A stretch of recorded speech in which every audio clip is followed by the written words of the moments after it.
ពុនកាតគ្រីម៉ូតូនៅស្អាតម៉ាស៊ីនអត់ដើរដោះនេះម៉ាស៊ីនអត់ដើរដោះដូរដុំដេថ្មីពុកធុងសាំងប្រព័ន្ធភ្លើងមានមកកាផ្លេ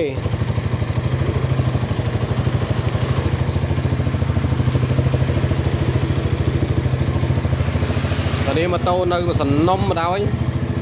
ទៅនៅសំណុំពុនកាតគ្រីម៉ាស៊ីនឆេះស្ងាត់ល្អនេះពុកធុងសាំងប៉ុណ្ណឹងឯងតម្លៃ300ចរចាកាតគ្រីត្រឹមត្រូវ